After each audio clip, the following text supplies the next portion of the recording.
During the loss of a loved one, each of us encounters a vast ocean of emotions. The pain of grief, longing, distrust, and confusion envelop us like dark waves. Many of you have probably wondered, what happens to the soul of the departed? Especially if we continue to mourn, unable to accept the loss, and let go of our beloved? Can our inconsolable sorrow somehow influence their journey in the afterlife? This question is not merely philosophical.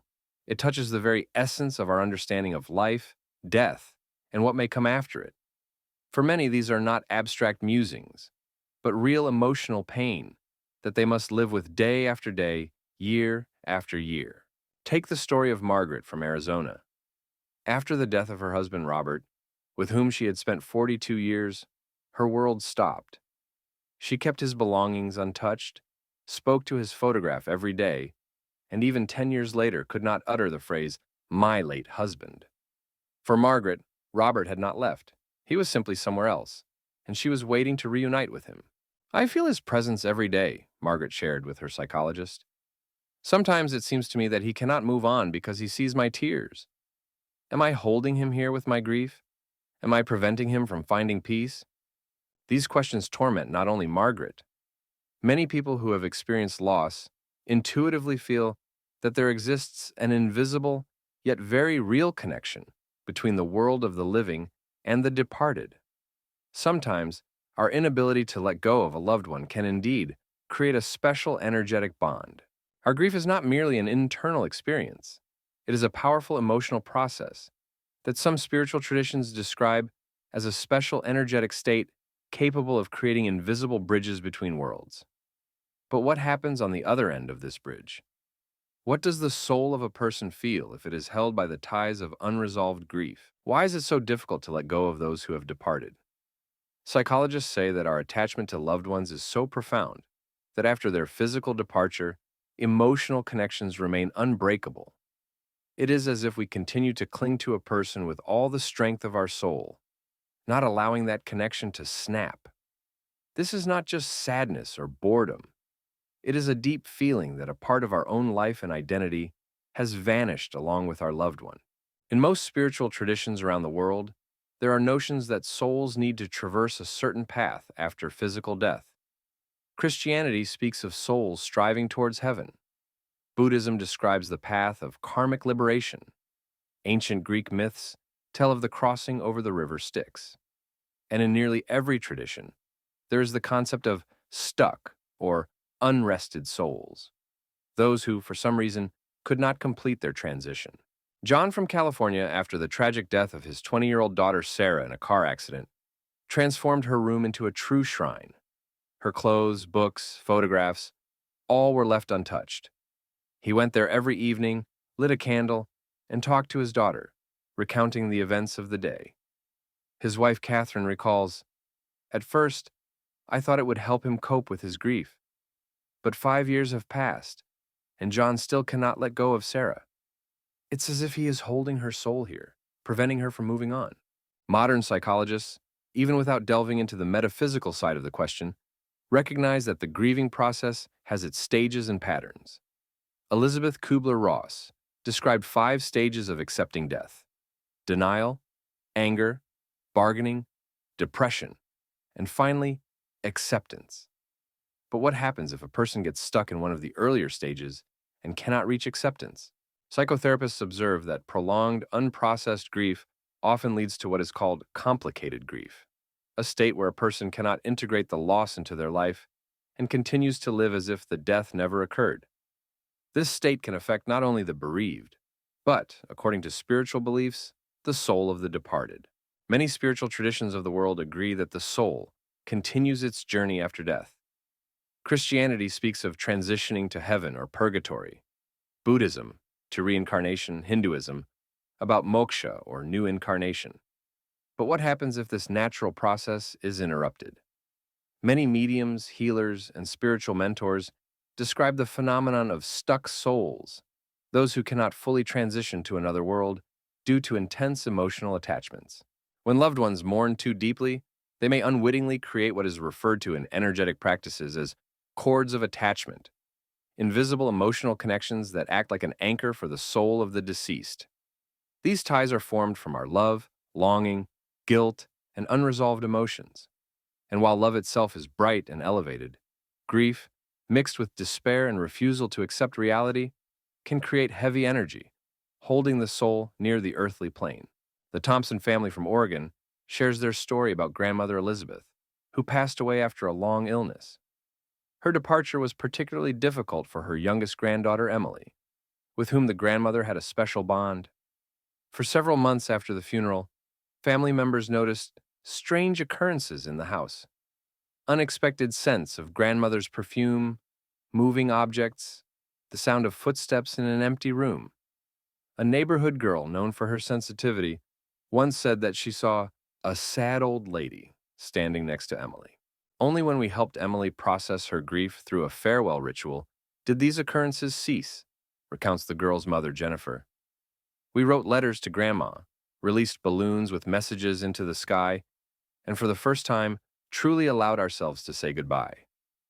That night, I dreamt of my mother-in-law. She was smiling and seemed to be floating in a halo of light. I am sure that at that moment, her soul was finally able to move on. Spiritual teachers assert that signs of a loved one's soul not having found peace may include recurring dreams about them, a feeling of their presence, an inexplicable heaviness in the house, and sometimes even more overt signs. In some cases, people report experiencing a kind of messages from the deceased in which they request to be let go or mention that they cannot find peace. From a psychological perspective, beliefs about stuck souls may project our own unprocessed grief. When we refuse to accept the reality of loss, our mind seeks ways to maintain a connection with the departed. We may interpret random sounds, dreams, or coincidences as signs of our loved one's presence. This does not mean that such experiences are unreal, but their nature may be more complex than it appears at first glance. Psychologists note an interesting phenomenon. The more unfinished business we have with those who have departed, the stronger the feeling of their presence can be. Unsaid words, unexpressed feelings, unresolved conflicts all create an emotional burden that is difficult to release. In some sense, by not letting go of a loved one's soul, we also do not let go of a part of ourselves. The story of David from Minnesota vividly illustrates this situation. His wife Mary died from a heart attack shortly after a serious argument in which David had said many harsh words to her. Every night I woke up feeling that she was standing by my bed, David recalls. I felt her presence so sharply that I could describe the expression on her face. In my dreams, she always looked sad, as if she was waiting for something. Working with a psychotherapist, David realized that his visions were tied to his feelings of guilt.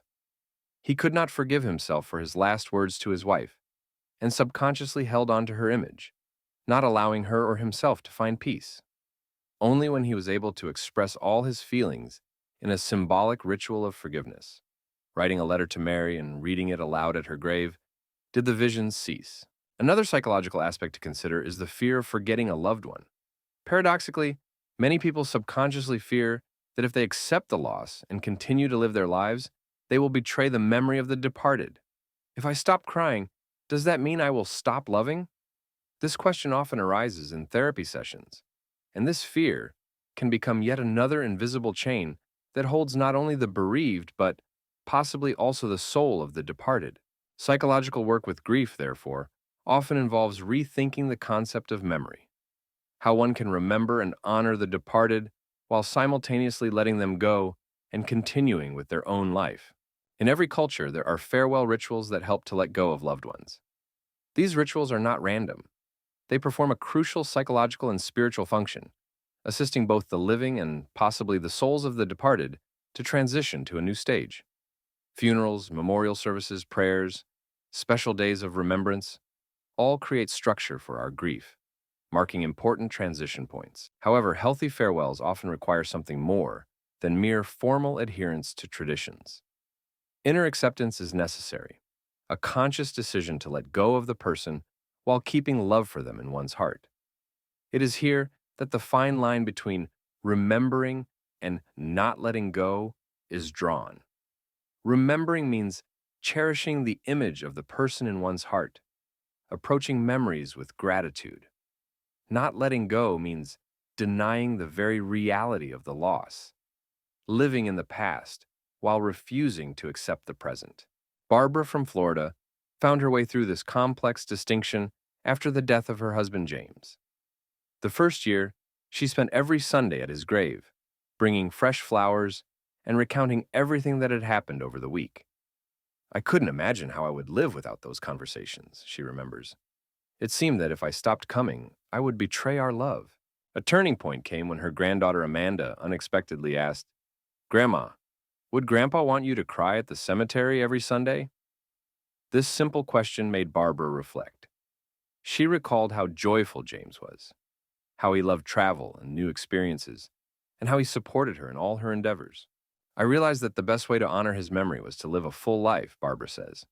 "Instead of weekly visits to the grave, I started doing what we love to do together, going to classical music concerts, traveling, spending time with my grandchildren, and I felt his presence differently, not as a heaviness of grief, but as a quiet joy of memories."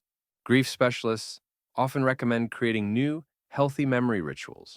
For example, lighting a candle on significant dates, planting a tree in memory of the departed, creating memory albums, or engaging in charity work in their name. Such actions help to transform the heavy energy of sorrow into the bright energy of gratitude and continued life. And perhaps it is this transformation that allows the soul of the departed to move on, finding peace and freedom. How can one know that the soul of a loved one has found peace? Many people who have gone through loss recount special signs and experiences that give them such confidence. Most often, this happens after the bereaved has done the inner work of accepting the loss and consciously letting go. One of the most common signs is special dreams in which the departed person appears transformed, calm, serene, often surrounded by light or in a beautiful place. Unlike the distressing dreams during acute grief, such dreams leave a feeling of peace and acceptance. Many describe them not as ordinary dreams, but as real meetings afterward, leaving a deep sense that all is well with the departed. Patricia from Colorado shares her story. "After my brother Richard's death, I was inconsolable. We were twins, and half of me seemed to die with him. I could not let him go and constantly felt the heaviness, as if a dark cloud surrounded me. This continued for almost 2 years, until Patricia decided to take a bold step, to travel to the places they had dreamed of visiting together. On his birthday, I stood on a mountain peak in Colorado talking to him and finally said, 'Rich, I release you. I will always love you, but you are free to move on.' At that moment, an eagle, Richard's favorite bird, appeared and circled right above my head. That evening, I found a feather on the doorstep of my cabin. I know that was his sign. Synchronicities, significant coincidences that are hard to explain as mere chance, are often perceived as messages from the departed. This could be a song that suddenly plays at a special moment, the appearance of certain animals or birds associated with the deceased, or finding items with symbolic significance. For many, such events serve as confirmation that the connection with the departed continues but at a different level, not as holding on, but as a blessing. Another sign that the soul has found peace is the transformation of the energy of grief. The heavy, oppressive feeling of sorrow gradually shifts to a lighter sensation. Memories start to bring not only pain, but also gratitude, even joy. This does not mean that sadness completely disappears. Instead, it integrates into life, becoming part of the experience rather than an obstacle to moving forward. Practical steps toward letting go of a loved one may serve as a bridge between understanding the necessity of this process and real changes in the grieving person's life. Specialists emphasize that dealing with heavy loss often requires professional support. Consulting a psychologist specializing in grief can help navigate the most painful stages of this journey and find healthy ways to maintain a connection with the departed without holding on to their soul. Support groups for people who have experienced the loss of loved ones exist in many cities, and even in online formats. In such groups, people can share their stories, feelings, and methods of overcoming grief. Often, meeting those who have gone through similar trials and have found a path to healing offers hope and strength to move forward. Therapeutic practices specifically designed for working through grief include art therapy, writing practices, meditations, and visualizations. Many consider writing letters to the departed as particularly effective. Michael from Pennsylvania, who lost his father Frank at the age of 63, shares his experience. I wrote my father a long letter expressing everything I hadn't said during his life, about my love, gratitude, and forgiving old grievances. At the end of the letter, I added that I release him, that he is free to move on. Burning that letter on my father's birthday became an important ritual of liberation for me. Creating special memory rituals that do not hold on but let go is another important step. For example, some people release balloons or lanterns into the sky on the anniversary of a loved one's death, plant trees, or engage in philanthropy. Victoria, who lost her daughter Lily, established a scholarship fund in her name for young artists. Every time I see the work of these talented kids, I feel that a part of Lily continues to live and create in this world, she says. Many psychologists and spiritual mentors also recommend working with forgiveness, not only forgiving the departed, but also oneself. Feelings of guilt towards the deceased. I didn't do enough. I should have prevented this. I didn't say the most important thing. Often become the strongest chain, holding back both the bereaved and possibly the soul of the departed. Practices of self-forgiveness and compassion meditations help to loosen this chain and open the way to liberation for both sides. The most challenging and simultaneously the most important lesson that the loss of a loved one teaches us is the understanding that true love includes not only attachment, but also freedom. Paradoxically, the highest expression of love for the departed is the ability to let them go, allowing their soul to continue along its destined path. Ancient wisdom states that love is stronger than death, but this does not mean that love should bind. Rather, true love transforms, becoming a bridge between worlds, an invisible thread that connects hearts but does not shackle souls. As wise psychologist Thomas from Washington says, to let go does not mean to forget. It means to love enough to allow them to go. Carol's story from Massachusetts is particularly poignant. She lost her 25-year-old son, Jason, in a skiing accident. The first year felt like a black hole, she recounts. I didn't live, I existed. I held on to everything of Jason's, every memory, like a lifeline. I talked to him every day, begging him to give me a sign that he was okay. A turning point came for Carol during a retreat dedicated to working through grief.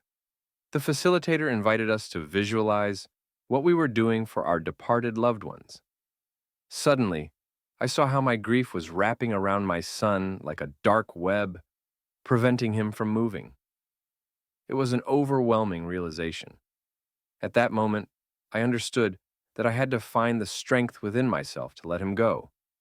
Not my love for him, not the memory, but my need to keep him close.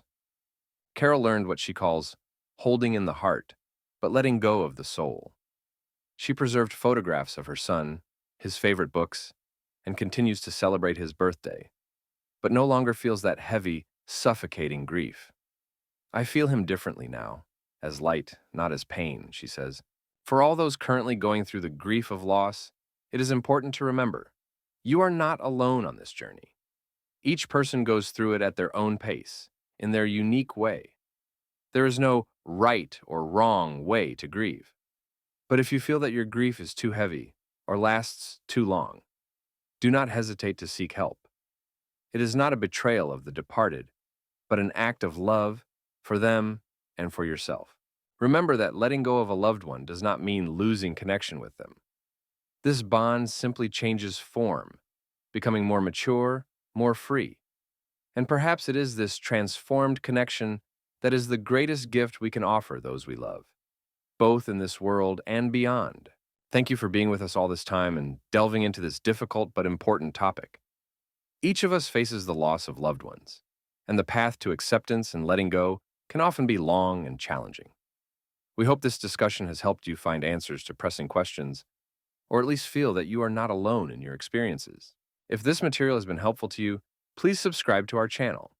Your support helps us create more meaningful videos on topics that touch on deep questions of the human soul and spiritual journey. Hit the subscription button and the notification bell so you don't miss new episodes. Take care of yourself and your loved ones. Until next time.